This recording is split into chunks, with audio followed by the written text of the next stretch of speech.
Парламентте кумар оюндарына уруксаат берүү боюнча мыйзам долбоору каралат. Жогорку кеңештин экономикалык жана фискалдык саясат боюнча комитеттин 6 апрелдеги жыйынында Ысык көл облусунун аймагына кумар оюндарына уруксаат берүү боюнча мыйзам долбоору каралат.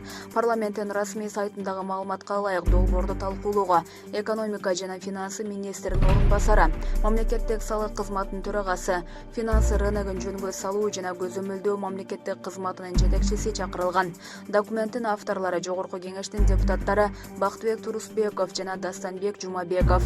Эки депутаттын демилгеси боюнча Тамчы аэропортунун базасындагы 1200 гектар жерде бир нече мейманканасы менен казинонун курулушу болжолдонгон. Документке ылайык кумар оюндары ошол аймакта гана ойнотулат жана ага Кыргызстандын жарандары киргизилбейт. Долбоор кабыл алынса, бул мыйзам өлкөнүн башка аймактарында иштебейт. Авторлор Ысык көлдө кумар оюндарына уруксаат берилсе, жумушчу орундары түзүлүп бюджетке киреше түшөт деп эсептешет. Булак Азаттык. Мэрия жашы өткөн бишкектиктерди өтө зарыл болбосо үйдөн чыкпоого чакырат. Коронавируска байланыштуу мэрия Бишкек шаарынын айрым жарандарынан өзгөчө зарылдык жаралмайынча сыртка чыкпай туруусун өтүнөт. Бул тууралуу брифинг учурунда вице-мэр Айжан Чыныбаева билдирди.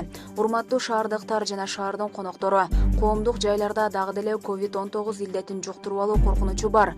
Өзгөчө тобокелдик тобуна кирген 55 жаштан жогорукулар зарыл болбосо үйүнөн чыкпай эле койгону туура болот, деди Чыныбаева.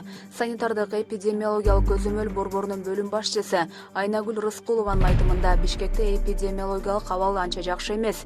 Бир сутка ичинде шаарда ковид жуктуруп алган 77 учур катталды. Ушул тапта Бишкек шаары кызыл зонага кирди. Булак Спутник KG.